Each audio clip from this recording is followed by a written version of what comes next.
ওয়েবলাইট প্রোতে তোমাদেরকে স্বাগতম। আজকে ভিএস কোড টিউটোরিয়ালের তৃতীয় পর্ব। এই পর্বে ভিএস কোডের এক্সটেনশন নিয়ে আলোচনা করব।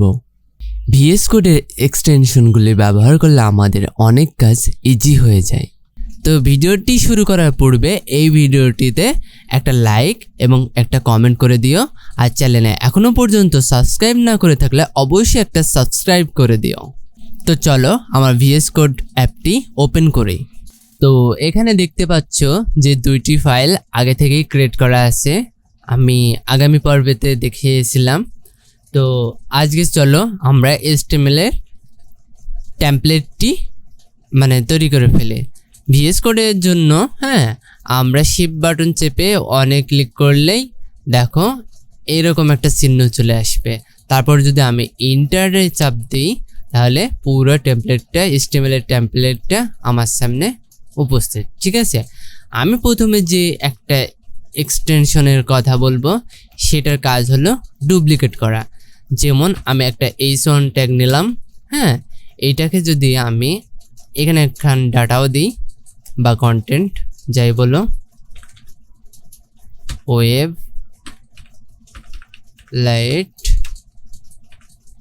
প্রো, আমি যদি এটাকে ডুপ্লিকেট করতে চাই তাহলে কি করব, এটা আমি একবার কপি করে নেব, তারপর একটা ইন্টার চাপ দিয়ে এখানে আবার পেস্ট করব, তারপর সেভ করব। যদি তিনটা নিতে চাই তাহলে কি করব, আবারও এইভাবে পেস্ট করব। আমি চাচ্ছি এই কাজটা আমি শর্টকাটলি করব। ঠিক আছে, তার জন্য আমার একটা এক্সটেনশনের প্রয়োজন হতে পারে। তা আমি এখানে ক্লিক করব, তারপরে এখানে সার্চে লিখব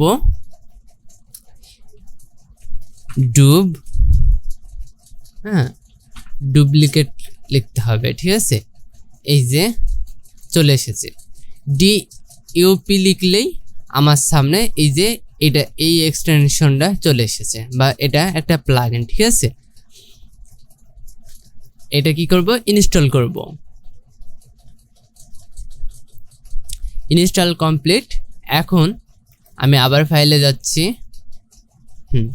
এখন আমি দুইটা ট্যাগ কেটে দিলাম।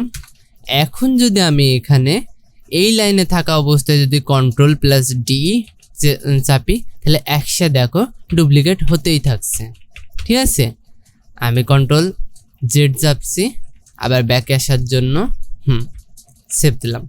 এটা একটা এক্সটেনশন বা প্লাগইন। ঠিক আছে, এবার তুমি যদি মনে করো এইখানে দেখো এমন দেখাচ্ছে HTML এর জন্য এই একটা আইকন, CSS এর জন্য এই একটা আইকন, আমি চাইলে আরো সুন্দর আইকন ব্যবহার করতে পারি। ঠিক আছে, বা দেখার জন্য ইউজ করতে পারি। এটার জন্য একটা এক্সটেনশন আছে, সেটা লিখবো, সেটা সার্চ দেবো আগে, সেটার নাম ম্যাটেরিয়াল। ঠিক আছে,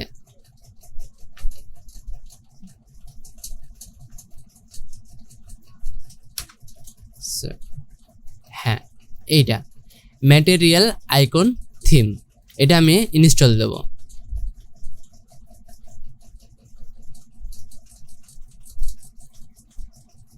ইনস্টল চলছে, এটা আমি সেট ফাইল আইকন থিমে এখানে ক্লিক করলাম, তারপর এখানে ক্লিক করলাম। তাহলে আমার কি হবে দেখো, দেখেছো এই আইকনগুলো একদম সুন্দরভাবে চলে আসলো। ঠিক আছে, এখানে যদি আমি অন্য ফাইল নিই যেমন PSP, ওটাও ইন্ডেক্স নামে নিলাম, index.php, দেখো PSPর আইকন। ঠিক আছে, আমি এখানে যেই ধরনের এক্সটেনশন দেব, ঠিক আছে, সেই ধরনের চলে আসবে। আমি যদি JS নিই, জাভাস্ক্রিপ্ট, দেখো সেই ধরনের আইকন। তাহলে আমরা কি করলাম, মোটামুটি দুইটা এক্সটেনশনের ব্যবহার জানলাম। এখন যদি তুমি মনে করো তুমি প্রজেক্টে যা কাজ করবে সেটা লাইভ প্রিভিউ দেখতে চাও, সেটার জন্য একটা এক্সটেনশন আছে, সেটার নাম লাইভ সার্ভার।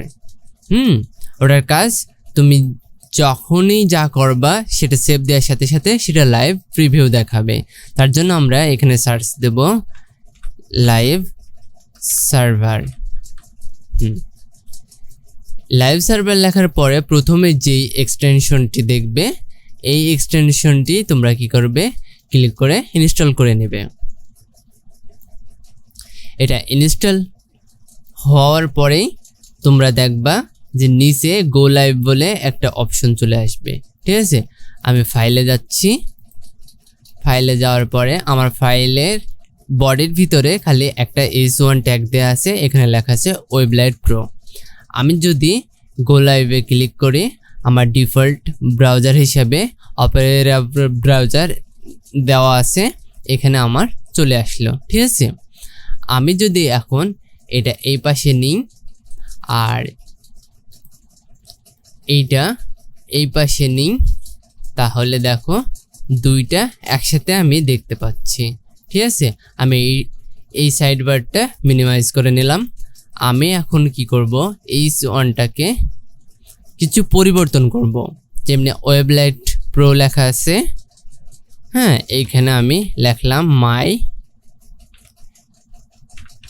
YouTube channel. এবার দেখো সেভ দেওয়ার সাথে সাথে এখানে পরিবর্তন হয়ে গেল, মানে আমরা ডাইরেক্ট দেখতে পাচ্ছি। লাইভ সার্ভার এই এক্সটেনশনটির এটাই কাজ। ঠিক আছে, আমরা সাথে সাথে লাইভ প্রিভিউ দেখতে পাবো। এবার আমরা একটা এক্সটেনশন সম্পর্কে জানবো, সেটা হলো অটো রিনেম। ঠিক আছে, অটো রিনেম ট্যাগ মানে আমি যদি এটা h1 আছে, এটাকে যদি আমি চাইলে h2 করি, তাহলে আমাকে কি করতে হচ্ছে, এই পাশে এসেও এটাকে h2 করে দিতে হচ্ছে। কিন্তু আমি ওই এক্সটেনশনটা যদি ব্যবহার করি, তাহলে আমাকে কখনোই এরকম করা লাগবে না। আমি এক জায়গায় চেঞ্জ করব আর সেই এক্সটেনশনটি এই পাশেও চেঞ্জ করে দেবে। তার জন্য আমরা আবারও এখানে আসব। হ্যাঁ, এটাকে আমরা বড় করে নিচ্ছি, এখানে সার্চ দেব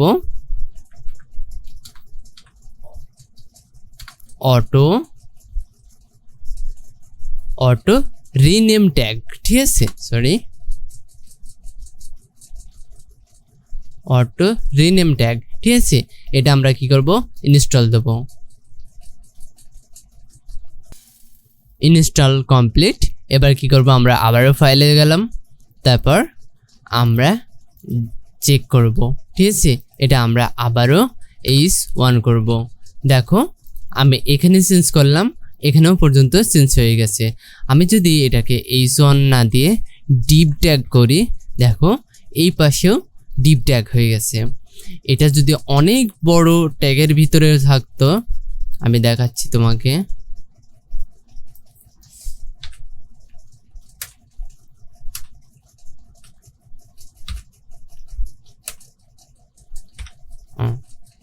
আমরা তো চাইলে এইভাবে ডুপ্লিকেট করতে পারি, তাই না?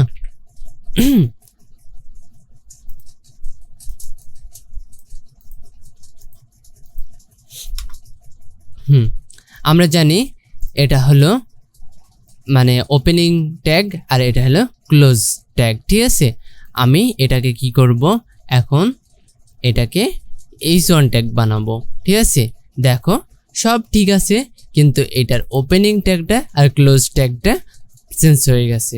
তার মানে বুঝতে পারছো এই এক্সটেনশনটাও কীরকম পাওয়ারফুল। আমরা এবার আরেকটি এক্সটেনশন নিয়ে কথা বলবো। সেটির কাজ হলো, আমরা যদি এই উইন্ডোতে কাজ করতে করতে যদি সেভ করতে ভুলে যাই, যদি অন্য উইন্ডো বা অন্য কোনো অ্যাপসের ভিতরে যাই, যদি এখানে সেভ করতে ভুলে যাই, তাহলে অটোমেটিক এটার কাজ হবে সেভ হয়ে যাওয়া। তো চলো সেই এক্সটেনশনটি ইনস্টল করে ফেলি। সেটার নাম হলো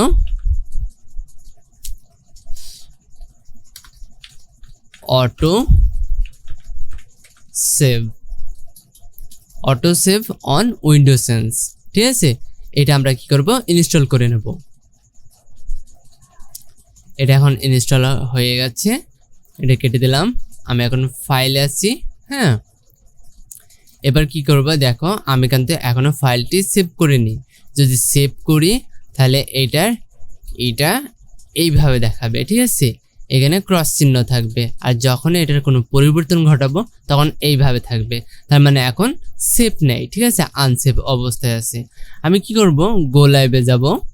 হ্যাঁ, দেখো অন্য উইন্ডো ওপেন করলে এটা অটোমেটিক সেভ হয়ে যাচ্ছে, ঠিক আছে। আমি এটা পাশাপাশি নিচ্ছি।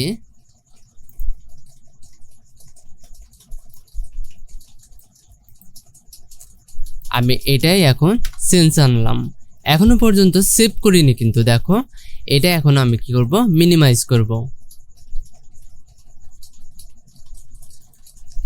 দেখো এটা অটোমেটিক সেভ হয়ে গেছে, ঠিক আছে।